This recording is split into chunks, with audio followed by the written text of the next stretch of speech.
toujours, on est toujours sur Tristan et Iseut, hein, il nous reste encore pas mal de chapitres. Là, ça va être le chapitre 11, le guet aventureux. Voilà, donc n'hésitez pas à liker si vous aimez que je vous lise des histoires, voilà, ça peut toujours aider. Alors, donc le guet aventureux, chapitre 11, on est dans Tristan et Iseut.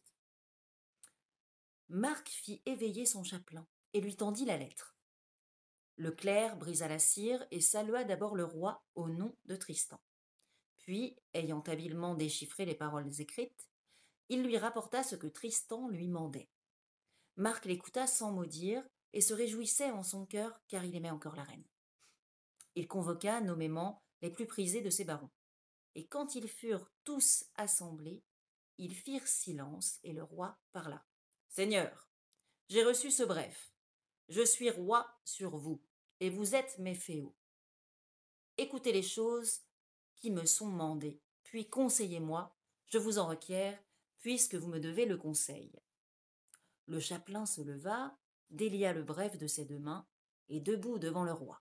« Seigneur, dit-il, Tristan mande d'abord salut et amour au roi et à toute sa baronnie. Roi, ajoute-t-il, quand j'ai eu tué le dragon et que j'eus conquis la fille du roi d'Irlande, c'est à moi qu'elle fut donnée. J'étais maître de la garder, mais je ne l'ai point voulu. Je l'ai amenée en votre contrée et je vous l'ai livrée. Pourtant, à peine l'aviez-vous prise pour femme, des félons vous firent accroire leurs mensonges. En votre colère, bel oncle, monseigneur, vous avez voulu nous faire brûler sans jugement. Mais Dieu a été pris de compassion. Nous l'avons supplié. Il a sauvé la reine. Et ce fut justice.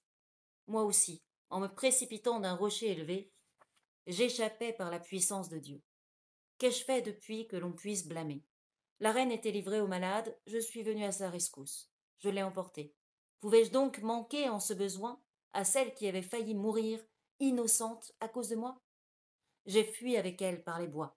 Pouvais-je donc, pour vous la rendre, sortir de la forêt et descendre dans la plaine? N'aviez-vous pas commandé qu'on nous prît mort ou vif? Mais aujourd'hui, comme alors, je suis prêt, Bossir, à donner mon gage, et à soutenir contre tout venant, par bataille, que jamais la reine n'eut pour moi, ni moi pour la reine, d'amour qui vous fût une offense.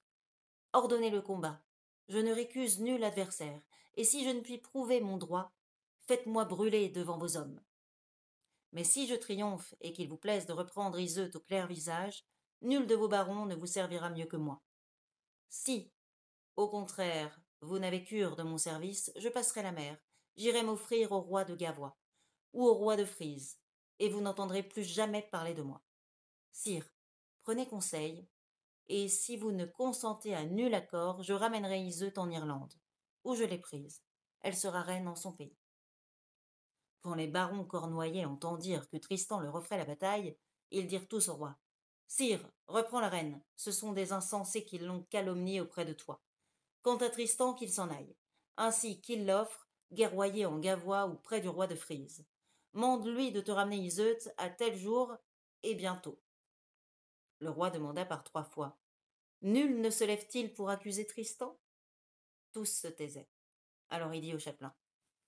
Faites donc un bref au plus vite. Vous avez oui ce qu'il faut y mettre. Hâtez-vous de l'écrire.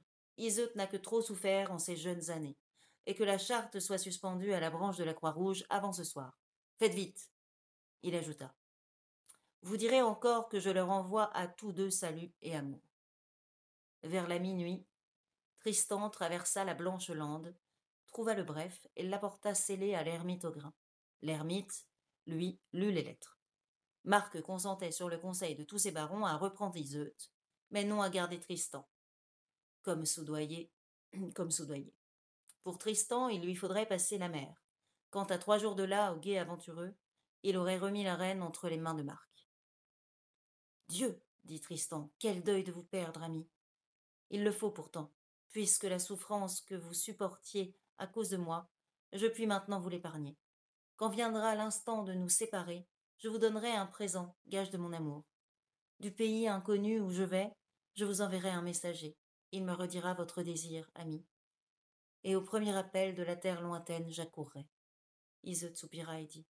Tristan, Laisse-moi Hustan, ton chien.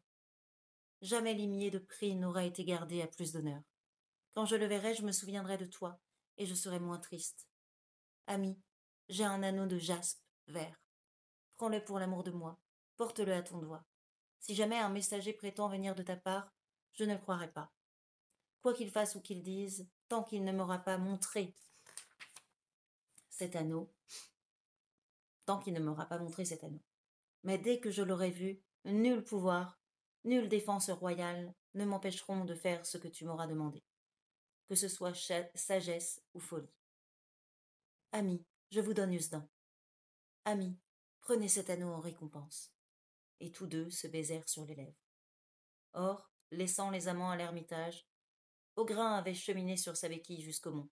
Il y acheta du vert, du gris, de l'hermine, drap de soie, de pourpre et d'écarlate, et un chintz. Alors, on va faire un petit... Parce que là, il y a des mots. Vert, c'est écrit, il y acheta donc du vert, V-A-I-R. Donc, c'est une fourrure de plusieurs couleurs. Du gris, fourrure grise.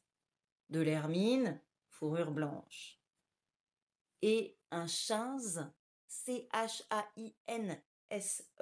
c'est un long sous-vêtement féminin en toile fine. Voilà. Donc, et un chintz plus blanc que fleur de lys.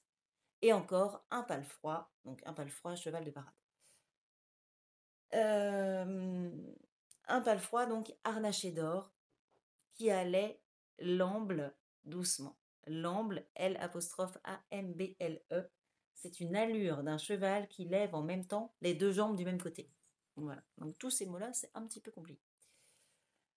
Donc je relis la petite phrase pour qu'on reprenne. Donc il y acheta du vert, du gris, de l'hermine, drap de soie, de pourpre et d'écarlate, et un chintz plus blanc que fleur de lys, et encore un palefroid harnaché d'or qui allait l'amble doucement.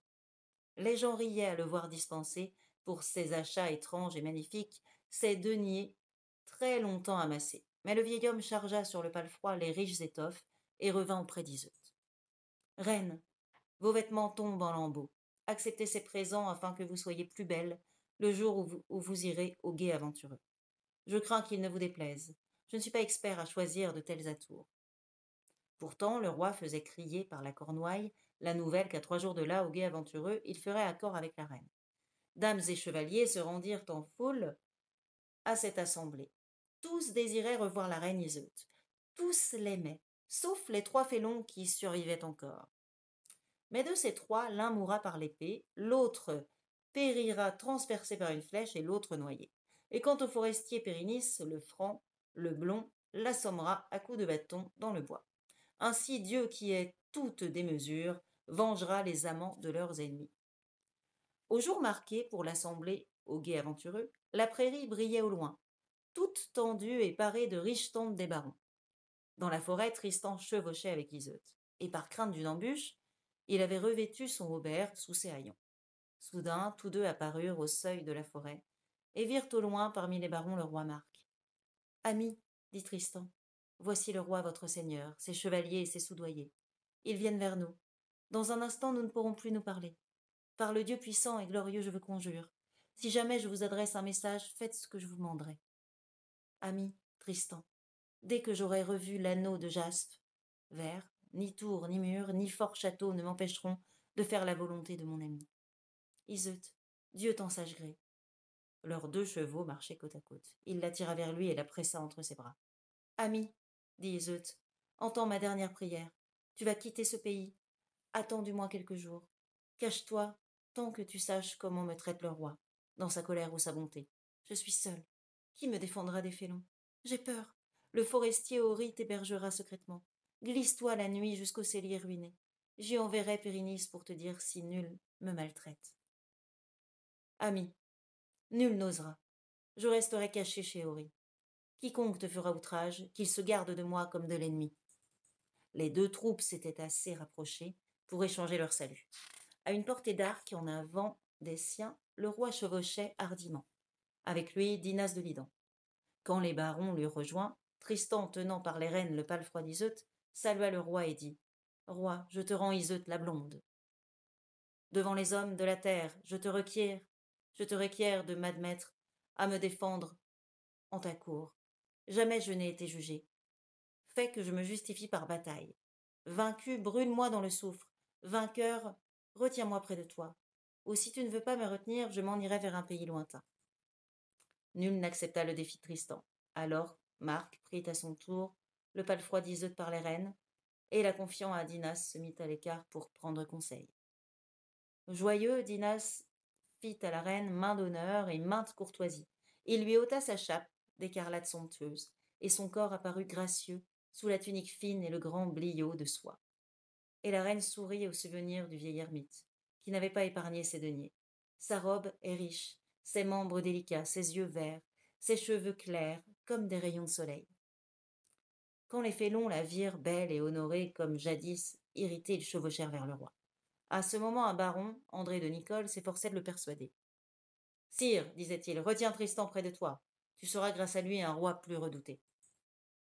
Et peu à peu, il assouplissait le cœur de Marc. Mais les félons vinrent à l'encontre et dirent Roi, écoute le conseil que nous te donnons en loyauté. On a médit de la reine à tort, nous te l'accordons. Mais si Tristan et elle rentrent ensemble à ta cour, on en parlera de nouveau. Laisse plutôt Tristan s'éloigner quelque temps. Un jour, sans doute, tu le rappelleras. Marc fit ainsi. Il fit mander à Tristan par ses barons de s'éloigner sans délai. Alors Tristan vint vers la reine et lui dit adieu. Ils se regardèrent. La reine eut honte à cause de l'assemblée et rougit. Mais le roi fut ému de pitié, et parlant à son neveu pour la première fois. Où iras-tu, Saucéaillon? Prends dans mon trésor ce que tu voudras, or, argent, verre et gris. Roi, dit Tristan, je n'y prendrai ni un denier ni une maille.